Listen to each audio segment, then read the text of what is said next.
All That right. would that would be pretty hilarious if we didn't go live and then we just talked for like 2 hours. That, I wouldn't put it past me to do something like that, honestly. But welcome to Winterviews. It's the last show of this season, everyone. I'm very excited.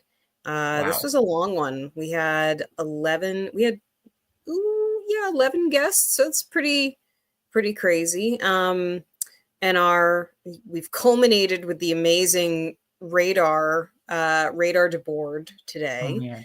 And I mean, I'm super excited. We were just saying off camera that this should have happened sooner. Um, but how are you doing this evening? Good. I feel like I didn't even realize I was the finale for Oh this yeah. season. I'm feeling the pressure a little bit here, Kat, Oh because no. you've had some heavy hitters on for this season. I mean, You know, there's I enjoy picking a really varied group of people, and this season has been one of my favorites because there's just so many interesting topics that we've covered. right? And your pick is my favorite because we've covered grief horror a few times on the show.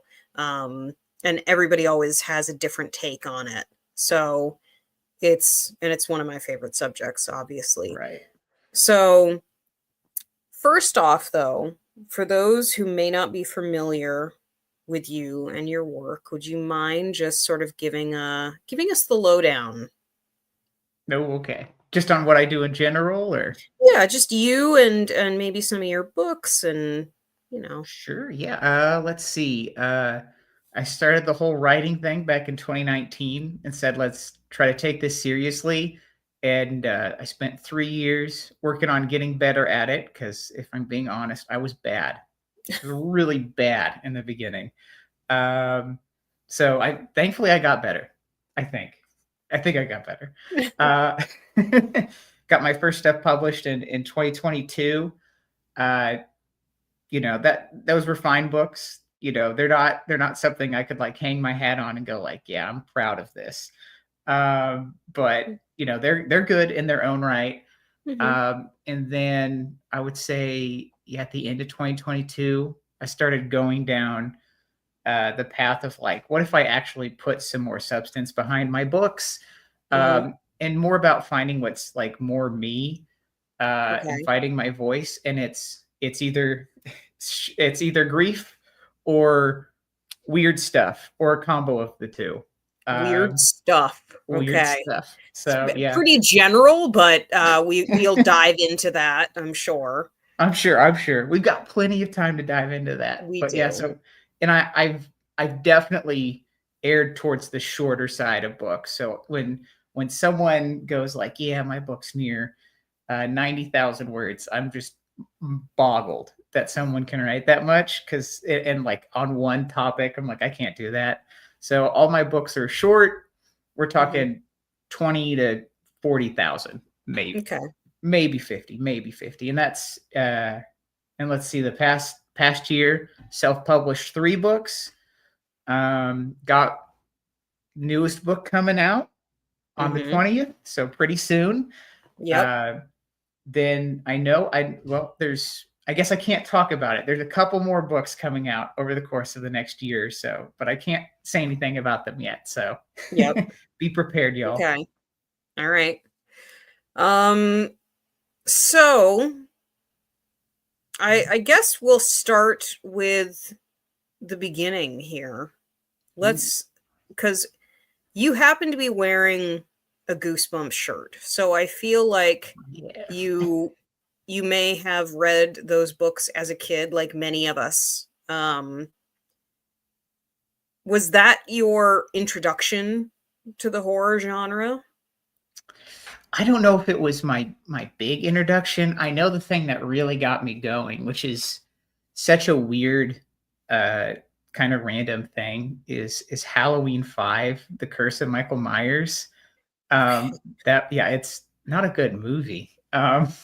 But I saw it pretty young, and that's when I and just watching it and like I was 7 and watching it and going like, wow, this is so cool. What is this thing? You know, and kind of delving into that. And then Goosebumps kind of came with that.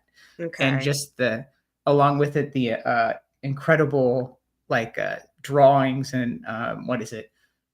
Are You Afraid of the Dark? I think, Oh yeah. or Scary Yep. Stories to Tell in the Dark. Yeah, yeah. I mean, oh my goodness. But the covers for Goosebumps were always interesting. I loved reading those books. Curiosity, do you have a? Because I assume you read Goosebumps also, but do you have a favorite Yeah. one? Oh yeah. I got into it because, you know, our library uptown, Mhm. cute little library, but it didn't have a lot in the sort of middle grade options. There Right. was Nancy Drew, Hmm. there was the Hardy Boys, there was Goosebumps.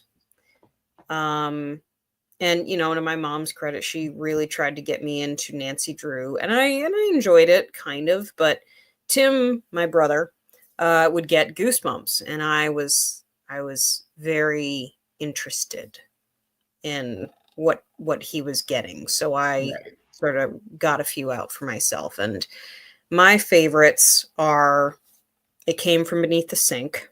Okay. That's a classic. Yeah, I think that's the most classic. And then How to Kill a Monster was always my favorite. I Yeah, that's a think good one. I reread that too many times, honestly. Um, and I think it was just those two were kind of Those my two. top favorites. But what about you? Those are two also interesting ones because I feel like It Came From Beneath the Sink is a classic, but it doesn't get talked about nearly Hmm. as much as it should. Yep. Let's see. I'm kind of a little basic with the first one because Stay Out of the Basement was Ugh, the that one scares me. That one still oh, scares me to this day. that one is pretty creepy, honestly. Yeah. That cover ironically always gave me goosebumps. Yeah. And that one, Say Cheese and Die, those two I remember profoundly. But the other one, I think I read it like 5 or 6 times, and I don't know why, was The Phantom of the Auditorium. You know, Oh. it's just like just a rip off of Phantom of the Opera, but Oh, yeah, but but still, I don't R.L. Stein, I don't know how he can do it. And I think it is interesting too, because I feel like there wasn't too much when it until he came along when it came to middle grade books, yeah. of that nature of horror, because I feel like you can find those now, but like outside of like what you mentioned, Nancy Drew, and the others, which are mystery more than anything. Yeah. I don't think there were really any horror options before R.L. Stein came along. Um, No, I mean, so the other series that I was really into, and it's not horror, although there were some horrific things that happened in it, was Animorphs. oh Um, yeah, and there are definitely some horror elements to Animorphs, certainly, but yeah, for uh, sure, but yeah, otherwise not a lot for small town yeah. Maine. And I mean, speaking of good covers too, the Animorphs covers just delivered every dang time. Oh yeah, yep, I yeah, they mean, were compelling. yeah, that's just such a brilliant idea too for a book Hmm. cover. I mean, I wish I could think of something like that, but maybe someday. Yeah, I don't know. You could horrify an Animorphs ish cover, I Right. think. I mean, I don't know, some of them are pretty creepy already when they're Hmm. like the half turned. Oh yeah. Yeah, like I forget all of their names except for Rachel, but I know there's one cover where like one of them is turning into a cockroach, and that mid form Oh is yeah. just horrific. Yeah. Um yeah, I did not read the series the whole way through, admittedly. That's fair. My first book was actually the second book in the series. So I was just coming into this like, what is happening? Right. Um but there is a whole subplot at some point in the series where they take on another Animorph and he turns evil. Oh, And that was just like, ooh, all right, I ooh, like this. Let's get into this more. right. Um, And because there yeah, were so many Animorphs too. There's like there were so many. Yeah. So there I were can't remember. I think it's like over 1 million words or something in total, which is just wild. right. Yeah. Um, but anyway, now that we've delved into that a little bit, so Halloween 5 is that? Let's see. I have seen one one Halloween movie. Was it the first one And or? it's not the first one. Oh my goodness. I think it's the one with there's a little girl that they're trying to protect, and Yeah. at the very end, she's spoiler alert, she's the murderer or a murderer. But I don't remember which one that is because I'm That's the fourth terrible. one. It's the fourth one. It's the Okay. fourth one. Yeah. As soon as you said she's the she kills at the end, I'm like, yep, that's the fourth one. Okay. Which I ironically, when I first watched Halloween 5 when I was 7, I didn't see the first 20 minutes of the film. So I didn't Okay. know they retconned that ending on part 4 and said, Yeah. actually, she didn't kill anyone. And it's like, well, that's dumb. Yeah. But There was a marathon, so I started the fifth one because it doesn't take off from where the fourth one ended, but it carries the characters through. yeah, So interesting. Halloween 5. yeah. Okay. And it was on AMC Fear Fest, when Okay. yeah, and that's because AMC every October they just do nothing but horror movies for the whole entire month. And so I stumbled across AMC at my grandparents' house and was just like, Okay. "Ooh, what is this?" And that's how it randomly came up as Halloween 5. I swear I didn't plan it as a 7-year-old. Yeah. I wasn't like, Well, what? that it's never planned Never planned. that first horror movie. So then as far as the grief horror goes, Right. because obviously Halloween 5, not necessarily a sad horror movie. Right. Um, what kind of was the impetus for writing your first sad horror book? Right. So I mean, honestly, it's come about pretty recently. It was during the 2022. It's just like the latter half of that the latter half of that year was just awful. Mm, Like for me and my wife, like a lot of things happened, and we were like, this year sucks. Um, and it all culminated. It's sad time now. It all culminated with finding out just the week of Christmas. We found my aunt's body. oh Uh, God. yeah, we knew it was coming because she abused a lot of substances throughout her life, uh, Oh. particularly alcohol. And we were like, you gotta stop drinking, but it just never happened. And so Hmm. finally, um, my grandmother went to go check on her, and Hmm. lo and behold, and it was such a brutal moment too because it's the middle of winter. Yeah. Yeah, middle of winter, and I live in the Midwest, so I don't know how chilly it gets up where you are during the winter. I can imagine it's brutal though. Yeah, it can be cold, but I was gonna say it gets pretty brutal here, but like the police had been called and stuff by the time I showed up, and they're like, yeah, you can't go in. You gotta wait outside. And so I was just keeping my grandma company uh, yeah. for like an hour and a half for the coroner Oh to show up. God. Yeah, I don't. Busy day for the coroner, I guess. I don't know. I don't Jeez. know. But that it was just like such a kind of like just sitting there with her in the cold was just this brutal experience. And afterwards, there was all this, grief, anger, at all these different things. And I remember being just incredibly pissed at the idea that like she just could never control this. And it's not blaming her. I'm not blaming anyone who battles addiction, because that's not going to solve anything. It's a disease.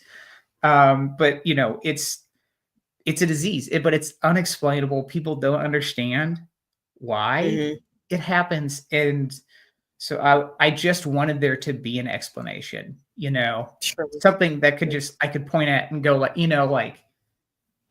instead of like, she tripped and fell and died or something, like that's an explanation. I can get behind that. But like, why did she drink her life away? Just because that doesn't fit quite well. And so I had to channel that emotion. And so I sat down and I wrote Drowning in the Drink, which is my first foray into grief horror. And the whole thing kicks off with a single mother becoming possessed by this black gunk that makes her hear voices. And the only way she can get rid of those voices, temporarily anyways, is to drink. Yeah. And so I'm like, that's my explanation. That's how I want, in a better situation, that would be my explanation for why my aunt is no longer on this earth. And that was that's what started it. Oh, it's pretty heavy. Sorry to make this a bummer. No, I mean, and the other thing is when I posed that question, I really should have said, like, if you don't feel comfortable about talking about it, no, that's totally fine. Right. It's so sad that had to be that had to happen to her, and that had to be your introduction to grief horror. Yeah, and I'm fine. I'm always fine talking about that, because I feel like that book too, it was an outlet for me, but I feel like it's also, and I think that's a great thing about grief horror with certain subjects, is that it can also be an outlet for other people. And I've had a lot of discussions with people just reaching out and telling me like their sort of trauma, their experience, their grief when it comes to alcoholism. And it's been incredible, really. So I'm always happy to talk about, well, not happy, but I'm always forthcoming. I'm always forthcoming with that story, because it's, if it gets to one more person out there, that's always a win in my book. That's one of those things about writing grief horror, is that you never go into it knowing or thinking that somebody is going to understand it or get something out of it. And then when people do contact you, it's always this kind of weird, like, oh yeah, I mean, this is a very personal thing that's happened to you, to me, to whoever, but those feelings that we feel are the feelings that everybody feels. Right. I was gonna say, have you gotten like, I assume you got some of that with Undead Folk, where people were reaching out and like, I was gonna say, Undead. I had a few people reach out after Undead Folk came out, because it deals with dementia, and that's a really lonely and sad experience that a lot of middle age or even younger sometimes people go through with aging parents or aging partners. And it was just really like it made me realize that it was a story that needed to be shared. And I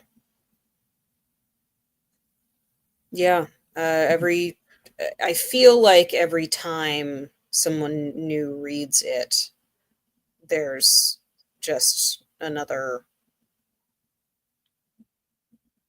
something. I Yeah. guess it's hard to Yeah. explain. It is. It is hard to put into words when you have that like that exchange with someone about that, about the issues that are in that book that you wrote. Because I feel like as writers,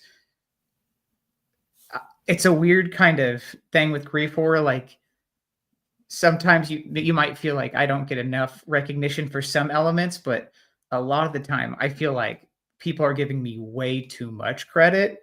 Mm, Like I love that people are getting this experience out of it, and I absolutely adore that. That's not what my intention was, but I love that that's sure. where it's going. Yeah, and these conversations, like when you have them with people and they're about these subjects, you're like, wow. And it is tough to put into words, like, and explain it to someone else how you feel in that moment talking to them and how they can just put Mm. that amount of trust in you. Yeah. You Yeah.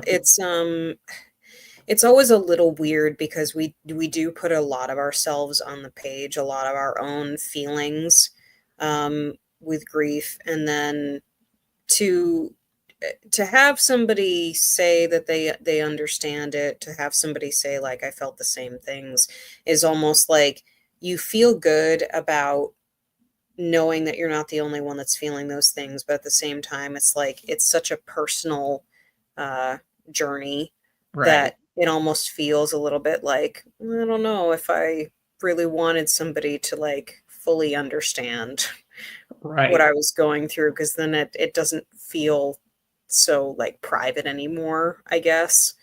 Um, Yeah, but yeah. It's a weird double-edged sword. yeah, yep. And I do have to say that Undead Folk is absolutely phenomenal. Oh, It's a thank it's a you. great book, and I finished Dead Folk this week, and that one also fantastic too. I didn't because in Undead Folk you have a beautiful twist in it, um, and I was like, ooh, that's a real zinger. That Yeah.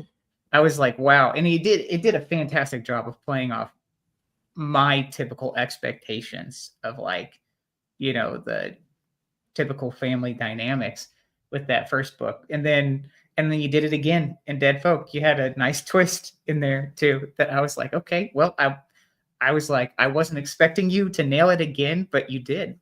That almost didn't happen is the other Oh, really? thing, which is not something I don't think I've actually told anyone that. That Really? almost didn't happen because I was like, I don't know if I need to do this. Like, Oh but man. anyway. I thought it was an excellent twist. So it's just one of those things where it's like I'm glad you kept it in. Yeah. That you were with it. Well, thank you. Um, let's talk about the new book Ooh, that's okay. coming out. Is it this week? Next week? Uh Easter 4 Easter. 420. Wow. What a choice. But Is there an Easter like theme in there or just no, I think just because like the publisher who's publishing it, Bynum Books Press, uh, she was talking to me about like when do you want this, and I was like, I guess maybe like towards the midish of next year, and she just went, how about 420, and just slapped that date on there. I don't think either of us realized it was Easter, and yep, it's just or and a Sunday too, which is like not the typical day for a book release usually. So, not typically. You know what? I'm here for it though, because there's been so many 420 jokes by people who've like seen my posts already, and I'm uh, like, hey, this is interaction. It's boosting it. yep. Um, if I can, I guess, tap into the stoner demographic a bit. I mean, I totally don't know how could. I don't know how many of them after reading the book are gonna go like, yeah, that was my jam, because I don't I think mean, that fits. if they're properly stoned, they might vibe with it No, fair pretty enough. pretty hard. especially with like that Easter dinner rolled in there. um, but comes out on Easter. What's the name of the book? It is How Am I Not the Monster? Okay. Very short. It's a novelette, um, and this was one of those things where it's just like a spur of the moment. Like I had this idea about like what if a book was just completely through the monster's point of view, which I'm sure has been done before. I'm certain I'm not the first person to do that, but I did it. And what if it was kind of like this creature gets sent to Earth? They get like, and it gets assigned to a child because its creator feeds on fear, and it needs the monster to go periodically come back to Earth to kind of collect fear from this girl. Okay. Yeah, and as time goes on, more stuff happens in the life of the girl. Life happens, and so this monster, it keeps getting harder and harder for it to collect fear because there's just the girl has more stuff in her day-to-day life that's scary, and Yep. the nightmares that the monster's making just aren't stacking up anymore. Hmm. And it is also a grief horror, so there you go. Yeah. I It don't. feels the concept feels very like part Monsters Inc. Oh no. And then God, what's the other Disney like with the emotions Oh, Inside Out, Inside Out. in the yeah, it's kind of like it's got those elements. Oh no. But horror, but grief I made horror. I made the horror version of two Disney movies. You did, which is Oh yeah. great. Like as a concept, that sounds so rad. Like Oh well, thank you. very It's interesting. and I think it's just like I feel like it's a bit of dumb luck too, but I've had a bunch of just random accounts just bring it up and talk about how, ooh, I can't wait for this book to come out. And I've never interacted with these people before or anything like that. And it's Hmm. getting all this, like, all this free publicity, for lack of a better word. And I think it's just because the idea sounds cool. And again, Hmm. I feel like it's just dumb luck that I didn't set out to have this cool idea. But it's working. Well, I mean, it's a cool idea. The covers, I've seen the cover. I looked at it earlier today. I It's do like it's that cover. really compelling and really spooky. Um, and it's a good time of the year to have a book come out as well. I've always found that springtime, with not just grief horror, but Right. horror in general, is just this is a great time of the year to be reading. Um, and trying to ignore a lot of what else is going on Yeah. in the world right now. Maybe not ignore, but take a small vacation Right. from in your mind. Mental So, break. um, so how I guess where did the idea come from to have it from the monster's point of view?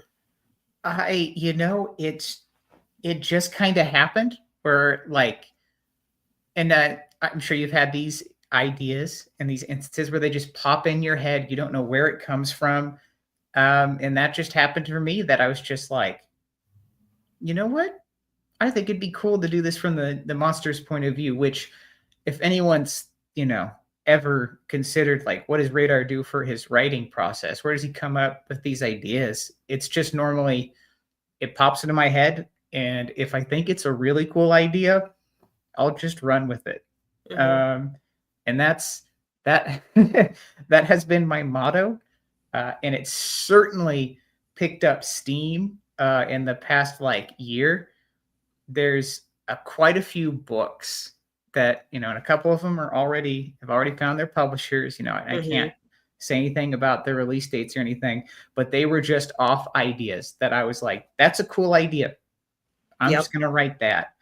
And that's what the premise of How Am I Not the Monster came about. And it's, again, I'm not setting out to do anything cool. Yep.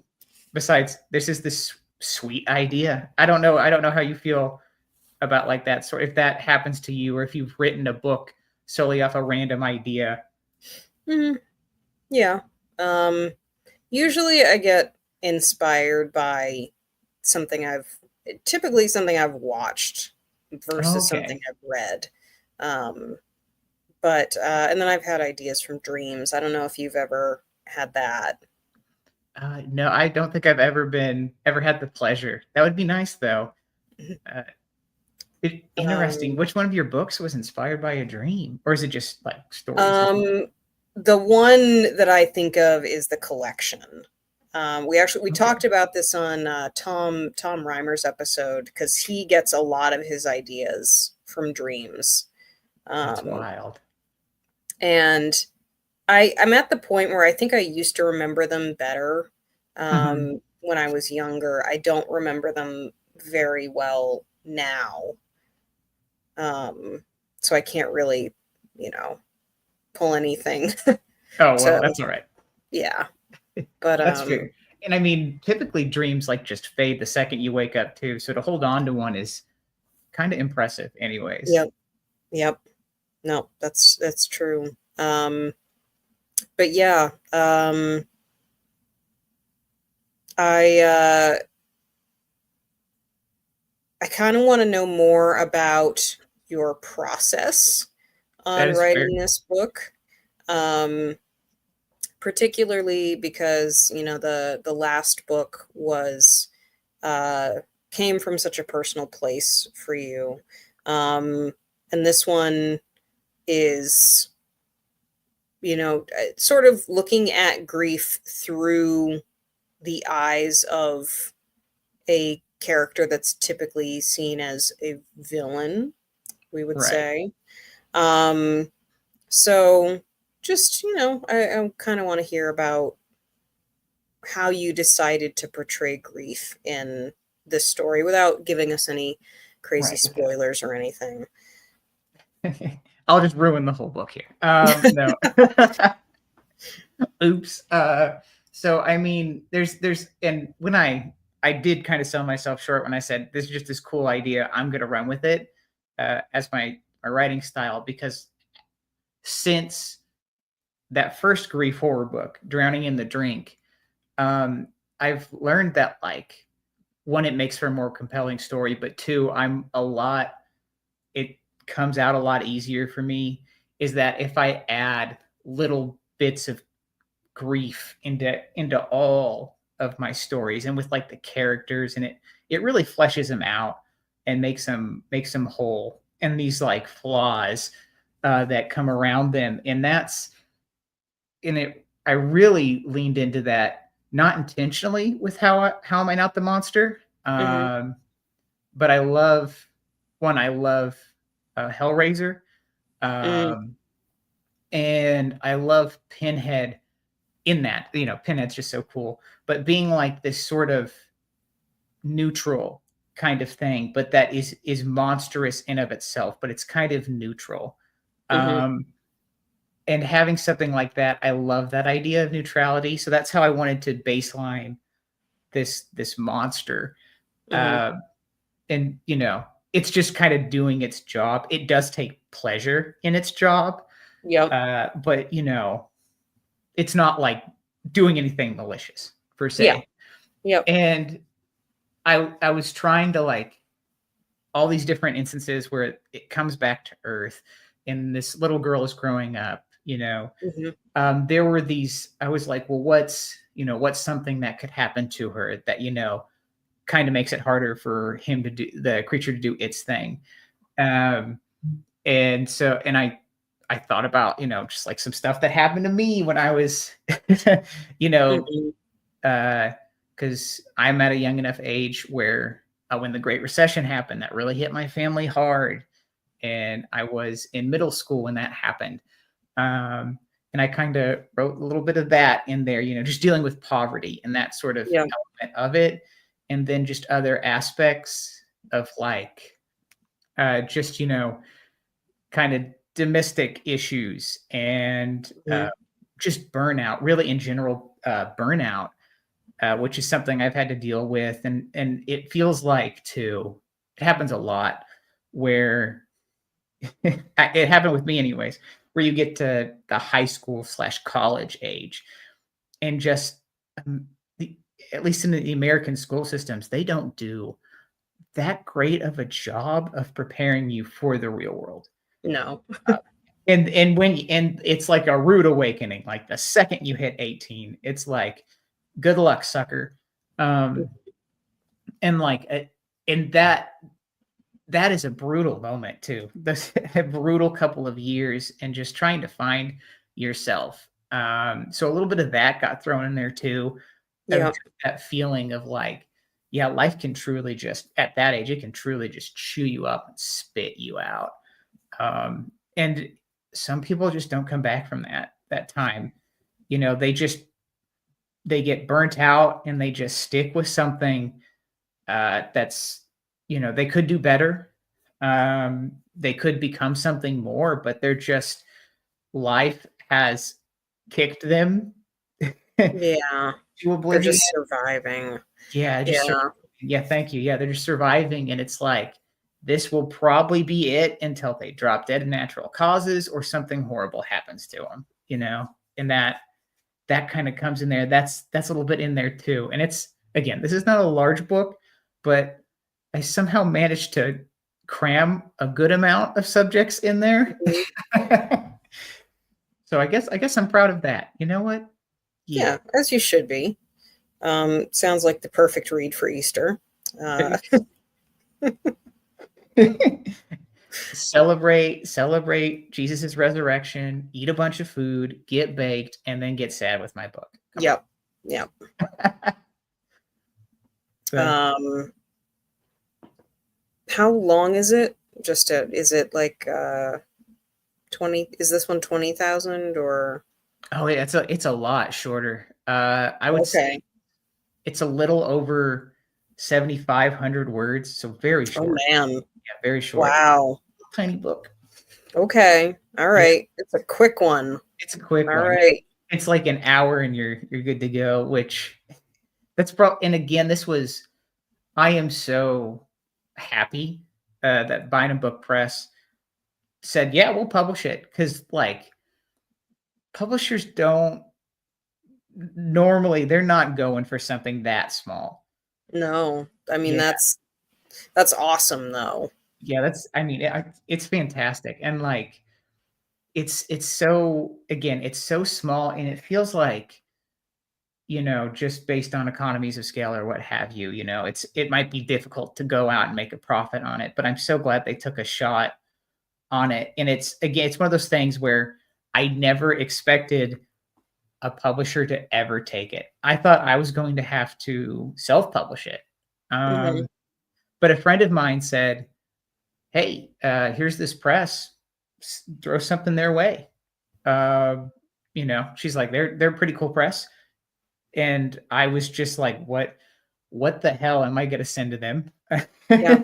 Because I'm like, I don't know. At the moment, I didn't have too much written, but I wanted to really just instant gratification, kind of send something their way. Yep. And I was like, what about this tiny little thing? If they don't like it, whatever. If they do, hey. And they latched Cool. on. So there you Yeah. go. Yeah, I'm Very, very cool. yeah.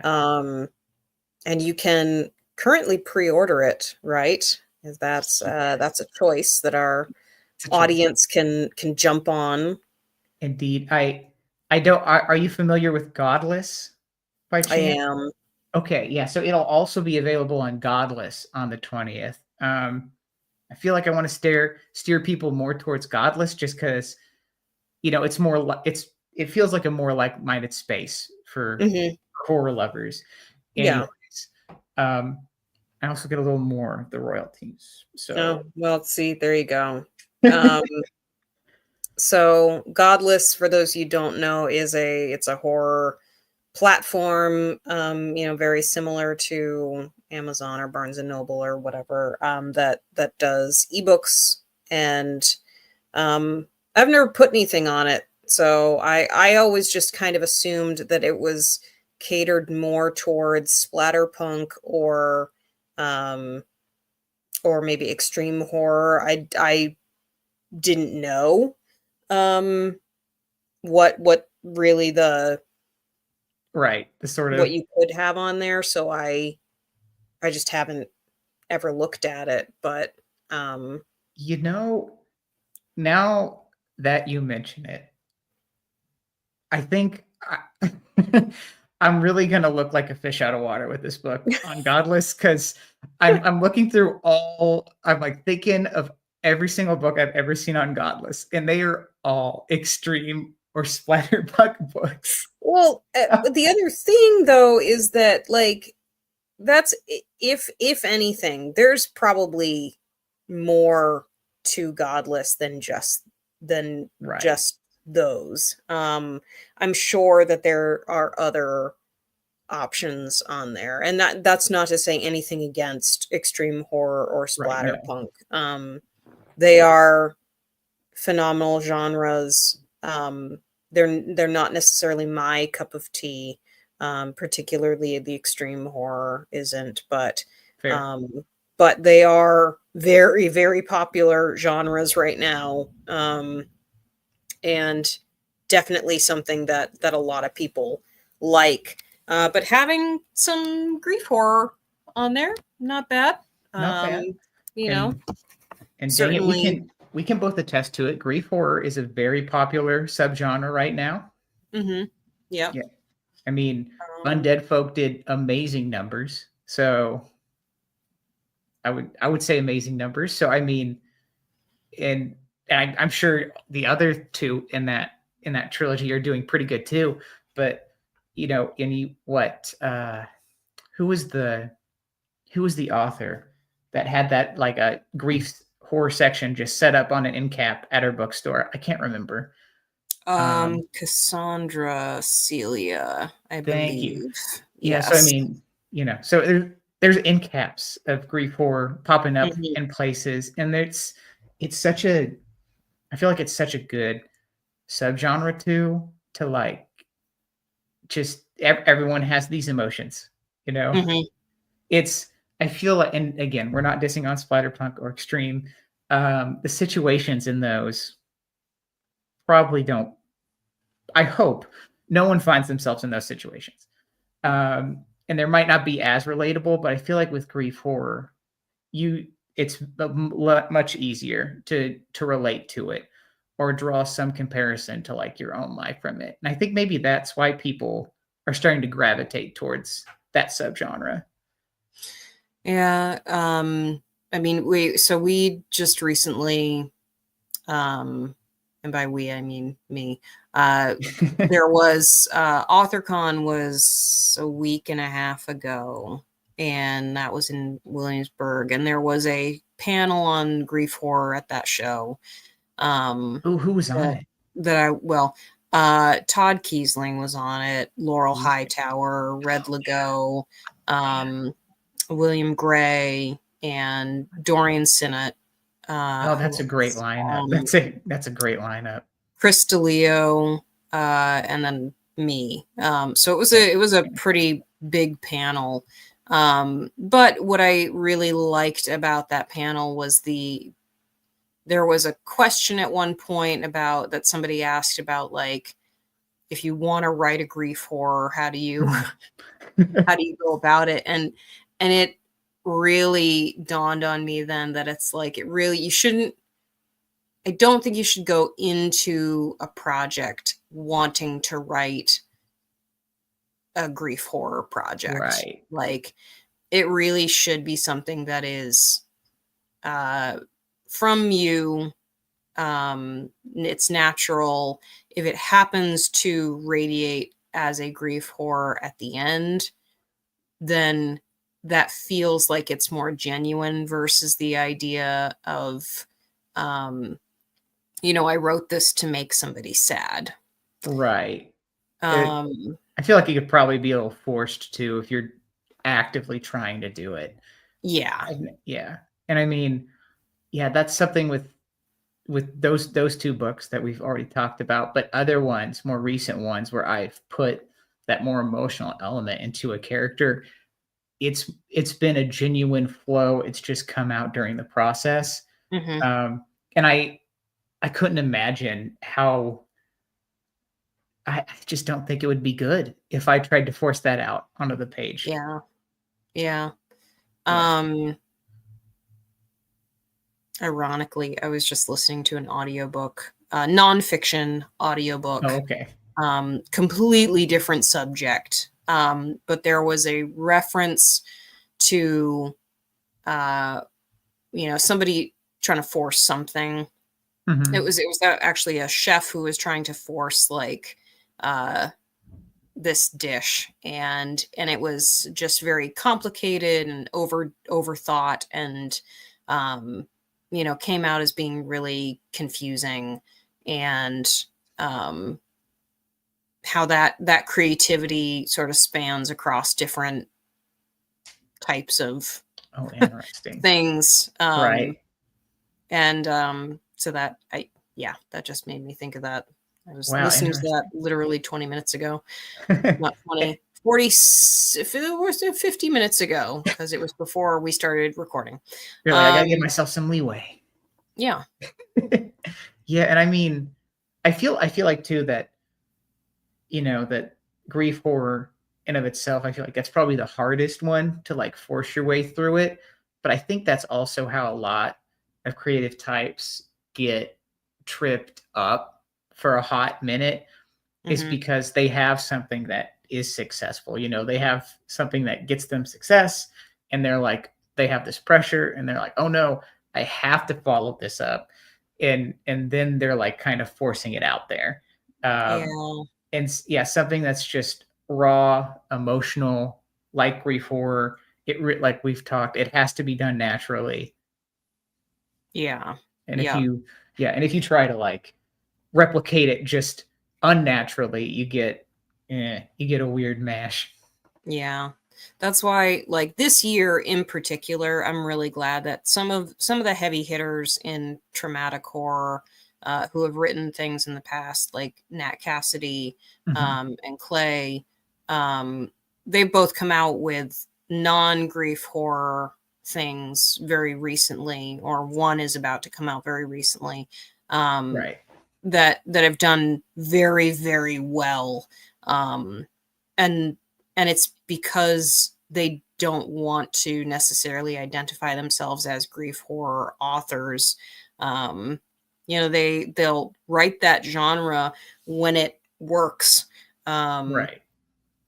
for a project. When it comes out, it's just not, it's not a brand thing. Yeah. And It's I feel like it's also very hard to like sustain too. Cause Oh I yeah, mean, yeah, because you have it's to a be in lot a of emotion. yeah, a lot of emotion. You have to be in a kind of bad place, Hmm. honestly, to write it. And, I think we can both attest we don't want to be in that place all the Yeah. time. No, No, no, absolutely not. heck no. Yeah, and it is I guess what subgenre is Vulpine Curse? Because I know that's coming out soon. No, it's very grief horror. Oh, okay. Um, Well, no, yeah, that's honestly, that's like, that's my I'm still technically working on it. It's supposed to come out very soon, mhm. and I'm kind of racing against the clock to Oh finish it no. here. But it falls in the grief horror, desert punk genre. Um Okay. And the next thing that I work on, though, is very much not Ooh, grief excellent. horror, and I'm very excited about that. The new project that I'm The going to new start is project. not grief horror. Um, and then there's a couple, but there are a couple in between that are. Um, so it's whatever. I went through, went through a phase, like we all do. Things. Try to get that You know, sadness out, and then right. It keeps coming back though, dang it. it keeps coming back. And Oh, no. speaking of which, we share a publisher, if I'm We not mistaken. we do, and I've been so excited to like say that we're publishing buddies. Yeah, me That's so too. cool. It's such a great, like, Trueborn Press is Yeah, an incredible press. incredible.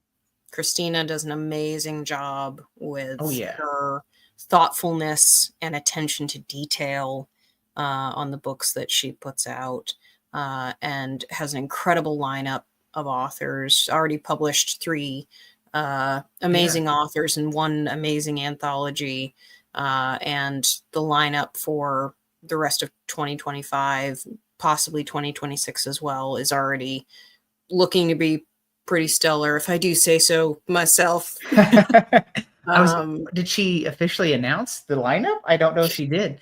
it is not officially Oh, okay. announced.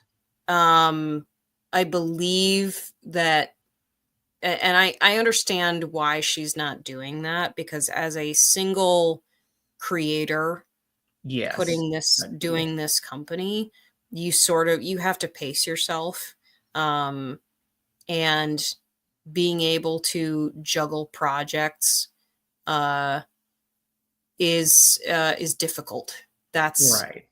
that's really hard. I I would totally understand not wanting to be like, okay, this is what the schedule is, and then, something happens and Right. you have to Life move things occurs. around. Um, so, but just from the announcements of, the Publishers Marketplace announcements that Yeah. came out end of last year, it just looks like it's going to be a pretty awesome Awesome. set of books. And she's so talented at like designing covers too, and then just the formatting of Oh yeah. that she puts in his books. It's incredible. I read Progeny, which was the first one they published. So, Yep. you know, and it just looks so beautiful on the inside with that formatting, you So know. Progeny, I happened to pick this one up at Ooh. Williamsburg, and of course my camera is going to fade it out because it's Oh my gosh. stupid. But this is Ross Jeffries' Metamorphosis, How which thick is is that? it's a thick one. Oh This is wow, a that's a thick big boy. boy. It's designed to look like the cover of, a Fleetwood Mac album. So Oh, just that that's attention to brilliant. detail is amazing. Oh man. Um, Oh, you got to meet Christina then. You got to meet her oh in yeah, person. I've met Christina. Dang We've it. She's been to a couple author cons. Um, yeah, amazing, lovely, wonderful person. Man, one of these days I'll make it up there. I'll make it up to AuthorCon one of these days. It'll be amazing. I went Where to the one in St. Louis, and I mean, that was fantastic in itself. So, but I've where heard are you, Williamsburg. by the way? Where I don't know. No, I'm in Kansas, Wichita, Oh Kansas. God, Yeah, Kansas. All right, you yeah, are like, yeah, middle of the middle. Midwest. It is. Yeah, it's just right in the middle of the country, and it is surprisingly the most inopportune spot to be in the country if you want to go do anything, because nothing comes to Kansas.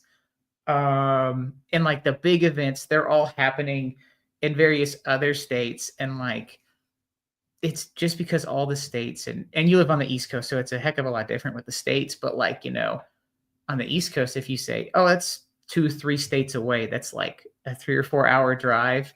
If I'm like, I'm gonna go to the tip of Texas, it's like 6 hours of driving. Yeah, It's brutal. yeah, So Kansas is a big one. yeah, Kansas, and it's I think it's the 15th largest state in terms of like size, and just every state around it is also massive. And it's like Mhm. I can't drive through any of these states, guys. Um, there's I wish I could have gone to TBR Con. That's coming up this year, but I just can't swing it because I would have Mhm. to drive, and it's like for me, it's a 16-hour drive to get there, and I'm like, Yeah, I don't know. it's one you got to break up. I just did that drive. That was the AuthorCon drive. I was just saying, how long did it take you to get there? Yeah, 16. And it was, Oh we wow, okay. did 5 hours one night and then the rest of it the next day. Dang, Um, 11 hours. That's pretty brutal. so Pretty it's a brutal drive. long drive. And then to, if you have somebody to split up the drive with, then that's great. Right. But if you're trying to do it by yourself, that's a long drive. Yeah, that's fair. Well, it seems like you got a lot on the docket already, like Yeah. just writing wise and everything. Yeah. That's fantastic to hear too.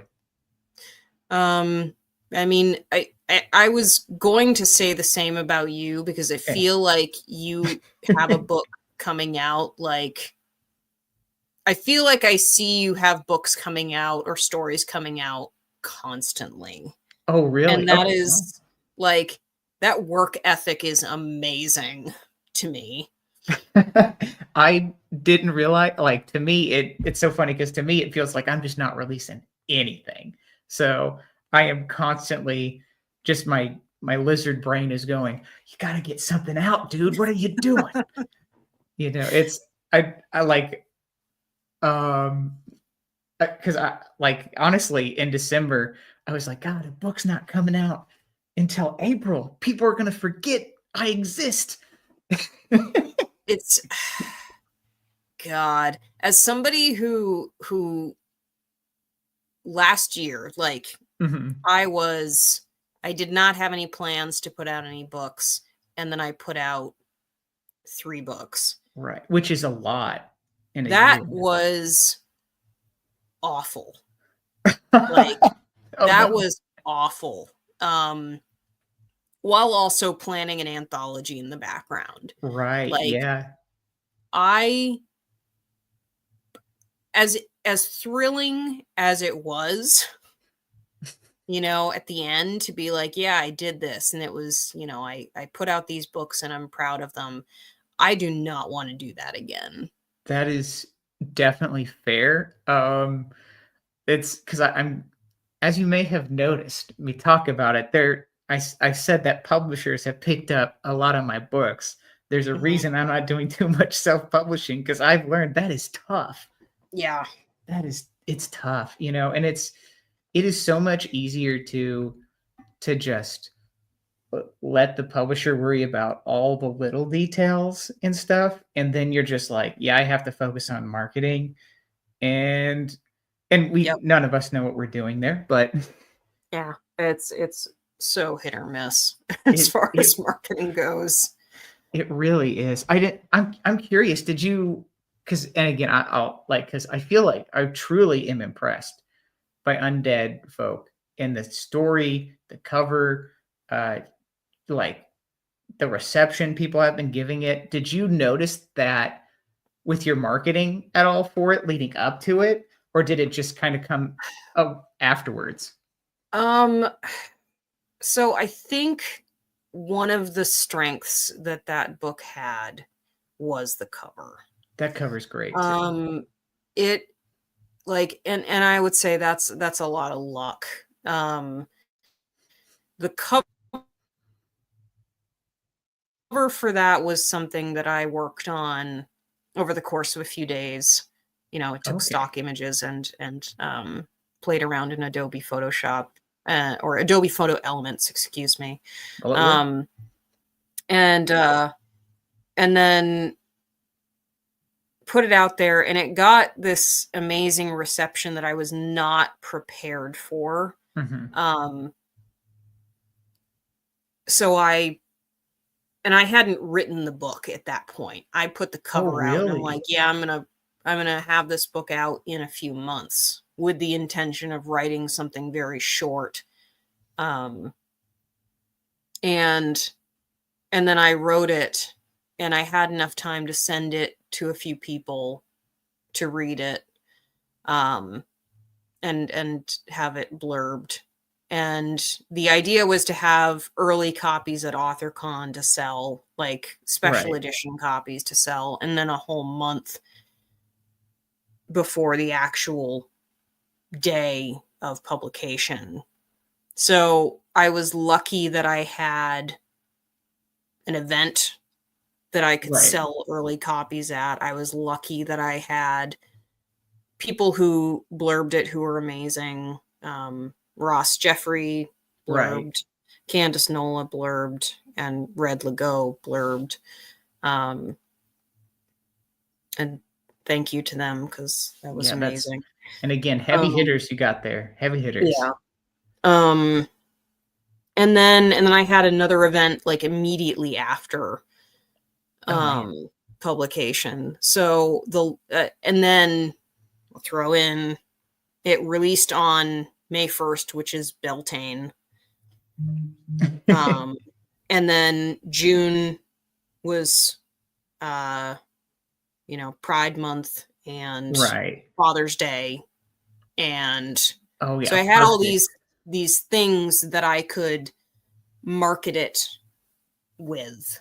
Right. And it just Which made it a really good lineup. right. Did you plan for that, or did it just line up that way? I did not plan for it. It was just a like happy accident. Right. And as soon as I realized it, every time I realized it, I was like, oh my God, this is fantastic. Like, Right. like I don't have to come up with like random ways to market this book. This just like Just works. it sells itself. Yeah, that's man, I mean, I feel like that might be what's happening with How Am I Not the Monster. I don't want to get too excited about it though, but Mhm. I really haven't had to do anything marketing wise with it. Except for just kind of slap it up there and go like, Mhm. there's the cover, guys. And I've done a pretty bad job on marketing it anyways, if I'm being honest, if I'm living up to my own standards. So, but I feel like it would be great to just have one of those where it just takes off on its own and you're just like, okay, just got to Yeah. sit back and watch it grow. Yeah, no, I mean, that's, and speaking again from the point of view of somebody that's been at this for a very long time, having that happen finally was Yeah. really nice.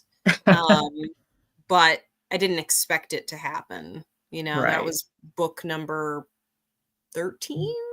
Oh, wow. I didn't realize that you had that So many out. Wow. it's like, yeah, if this slaps, then cool. If it doesn't, like, it's just the next one Right. that didn't. It's just the next thing. Which have you? I guess, and don't feel like you have to answer if it's too personal. But have you felt like just an uptick in terms of sales with everything else that you've put out? Kind of like Mhm. I think that that's due to the fact of just like getting myself out there more. I've been going to Right. more events. I've been doing a lot more social media marketing. I've been becoming Gotcha. more comfortable with social media marketing. I do more of these kinds of things, or at least try to do more of these kinds of things because I want to give back in some way. And I also get to meet really awesome people when I do these kinds of things. So it's, Win-win. yeah, it's just like, the more I put myself out there, the more people know Right. me and my That you stuff. exist. And So they kind of come for you and who you are as a person. And I like, hope so. hope so. um, but yeah, so that's the hard thing too, is like we're in a culture that demands that we give more of ourselves, become more of a personality in order to Right. sell our stuff, especially if you are self-publishing. It's Yeah. kind of Oh my God. expected of you to do that. Um, but I'm also at the point where I'm like, yeah, I would love to move into a more traditional publishing model. And Mhm. for me, traditional would be other small presses selling my stuff. If, if and when the time comes, a larger press getting a hold of my stuff would be phenomenal. Right. But I'd like to do fewer self-publishing things and more indie stuff. Right. So that's And the dream. hey, you got on with Trueborn Press, and that's a big deal in of itself, because Trueborn for me was a dream press. So Yeah. and I Yeah, mean, me too. I just like, and for such a very personal, quirky book, like that's even harder to imagine any press wanting to jump on board. So the fact that it's this book, that's gotta feel great. That's gotta feel it's fantastic. cool. Um, So happy for you. but but Listen, back to you. what? I want to know what some of your favorite grief horror media is. Ooh. Like, what are your favorite films, books? I mean, there's probably video games out there, I would imagine. Yes. I mean, definitely. No, there is. I don't know why Yeah, I said I would imagine. There's definitely grief horror definitely. video games. Definitely. I am embarrassed by that statement. Hey, that's all right. And yeah. Yeah, So, I think for me, and I don't know how you can jump in at any time to, like, say what you gravitate towards. For me, I feel like grief horror, I tend to go more towards books. Um, mhm. I guess like I've already, given praise to Undead Folk. I really did thoroughly enjoy that one, so kudos. Um, you know, Crossroads, Laurel Mhm. Hightower is just Yeah, phenomenal. it's beautiful. Um, I don't know if you would consider Day of the Door by her as grief horror, but I She feel like considers it I was gonna grief say horror. I feel like I would. I feel like the sort of supernatural element takes a back seat to the emotional one. Yeah, I missed out on getting a copy at AuthorCon, and I'm very Oh, sad. did you I sell just out or couldn't. something? No, I just couldn't get over there. Every time I went over there, there were a bunch of people at the table, and you know, so Right. I missed out. This is the second year in a row I've missed out on Oh getting a no. copy, and I'm really upset. I will get it Oh man. eventually. I Um, I could imagine that her table was just constantly busy. yeah. That's fair. She has earned it. Yep. God, she's got some good books. She's honestly she's probably my favorite writer. She's Um, great. Yeah. yeah, I feel like I just recently read, not recently, but a couple months ago, I read the Devil Takes You Home by Gambino Iglesias, Yep. and there's Yep. wouldn't necessarily say fully grief horror, but there are damn for sure grief elements just sprinkled throughout that bad boy. Yeah, that one came up during our panel. Oh, okay. So yeah. Yeah, just that's a really good one. Yeah, I tend to it's funny because I don't like that, typically in, in horror movies that I watch, except for oh man, I can't believe I'm drawing a blank on The Night House. Yeah. Yeah, Excellent. I Yeah. loved that movie. Excellent movie. I was like, "Okay, you've got me." And it's such a good way to depict those emotions and that trauma too, that they do Yeah. it in that movie. I'm like, "Ooh." I typically and I unfortunately, I haven't touched a video game in 5 years. Um, I I've understand though. yeah. I've just been I writing. get it. That's the problem. Is like Yeah. the minute that you jump into a video game, it sucks your life away. Yeah. Um and it's why I haven't played a console game in probably over a year. Oh man. Computer, sometimes I'll get Sometimes. sucked in if it's short. But I do recommend wholeheartedly The Cat Lady. That is probably Ooh. one of my favorite grief horror video games. I didn't realize Um, that was a grief horror game. oh yeah. Oh, okay. Yeah. I'm gonna have to check it out. Well, I'll watch a walkthrough of it or Yeah. something because It's short oh, is it also. short? In Okay. terms of playing that game, it's I would say it's on the shorter end. But it's so good. And really everything that creator does, I would describe as grief horror. Okay. Downfall, which is technically the first in that series, Hmm. is grief horror. Oh God. Burnhouse Lane, which is the most recent one. Okay, I haven't heard of that one. So, but Yeah, just phenomenal work. yeah, I can't think of anything like grief horror wise, like besides, just those books and everything. But I will say, I did recently finish a novella that was inspired by BoJack Horseman. So Oh, I think I know which one it is, perhaps. it's the episode where his mom is like reliving her past and she can't remember anything. And it's like, Oh, okay. yeah, it's I kind of went for that memory loss, Alzheimer's, dementia angle, which I know you have covered, but Oh, I mean, not just me though. There's well, right.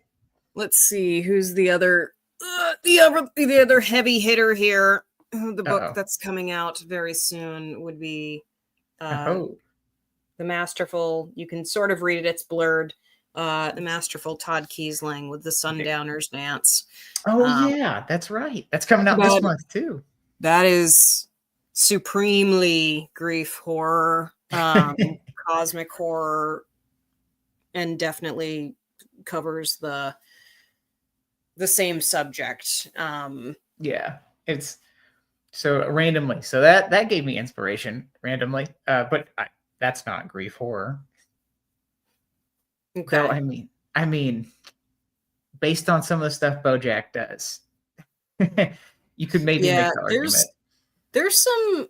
I haven't seen that whole series, but there are Mhm. definitely some moments in that series that are pretty like not sad, maybe sad. Oh yeah, I'd say sad. Yeah, like I think that's a really well done example of an animated series that makes you feel all the feels. Oh yeah, and and since you haven't seen the finale, I won't spoil it for you. But it does. It's a perfect ending for that show, and no show could do that. I feel Mm, like could pull off what they did with that ending, just in terms of the what emotionally it leaves you with at the end. okay. Yeah, and it's so just if you're ever gonna finish it, I won't Yeah. spoil anything, but I'm really terrible with long TV yeah, shows. that's fair. Like either I burn through and I finish something like quick, or I get halfway through and I'm like, I need to take a break and do something else, and then I never get back to it. Never get back to it. That's fair. Ugh. I've done that quite a few times myself, and it's so difficult to like get sucked in if it doesn't hit in that first like 2 to 3 episodes. Yeah. You're It's like, like I think I watched half of Breaking Bad. And then "Really? and then Wow. I just was like, "Oh, it's the same bad guy again for another season." Oh, Uh, dang. That's and my I favorite just show." yeah, I just couldn't finish it. But then something like Dexter, I rolled through that, and Oh, I've rewatched interesting. that series through season 6. I was I've about to I've say, watched that hold on. series, uh, many times. Season 6, I think, was kind of like the last good season before it fell apart for me. Yeah. That initial ending was just bad. Yeah. Yeah. And Yeah. then I did watch whatever the follow-up season where he's Oh. in, you know, Canada or Maine or wherever he's supposed to be. Um and I also was kind of like, eh. Oh, dang.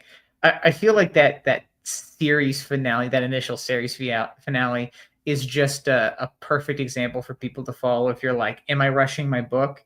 Does it make you Mhm. feel like Dexter, that final episode? Yeah.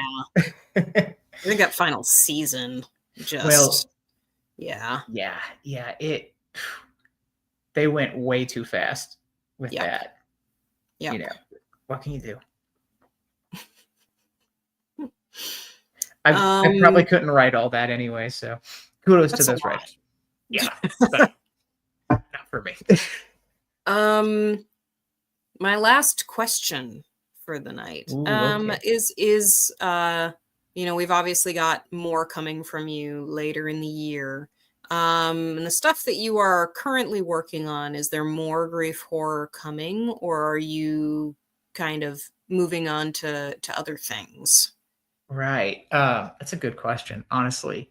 Um, I feel like there are going to be elements of grief horror in just my books that are coming out um, over this next year or so.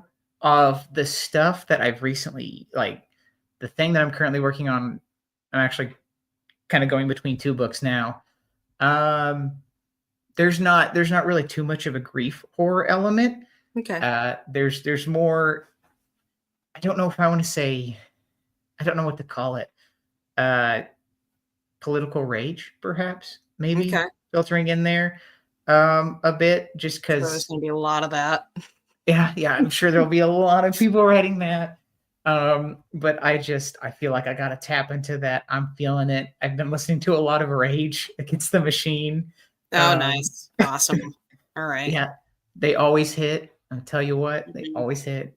And that's what I've been leaning into mostly since the start of this year. Okay. Is that so? You know, I'm sure Grief Horror will make an appearance somewhere else down the line. Mhm. Um, I've also like with my shorter stuff, I've been doing weird ideas, and I love doing weird ideas too. So I have no doubt I'll be doing like mixes of both of those Cool. sometime soon. So Awesome. yeah, I think. Well, that brings us to the end of Oh our my. show. Uh, I don't think we quite beat the record for this season, but we got pretty close to as far as time goes. Um, Nice. so this will make a really nice, long, fun episode for those who happen to miss out. Which, you know, shame on you guys for not prioritizing this episode. Just got to say I'm a little hurt, but you know, I get it. Um if you missed any of our other episodes, you can watch them all on YouTube. My channel is just Catherine Silva Author. Which you happen to be on. You'd have to be watching it from Yeah, wait a minute. that now, so you should subscribe, maybe. Um, Thank you, Radar, for coming out and Yeah, talking all about grief horror and goosebumps and uh, everything else tonight. right. It was awesome. It's been a Um, pleasure and an honor. oh, thank you. And yeah, so we're done with this season, and we won't be back until next January or February, which is a long wait, but I'm sure that I'll have a really fun list of people for you to check out then. In the meantime, there's 4 seasons that you guys can watch right now. So without further ado, we will say goodnight. I hope you guys have a good one and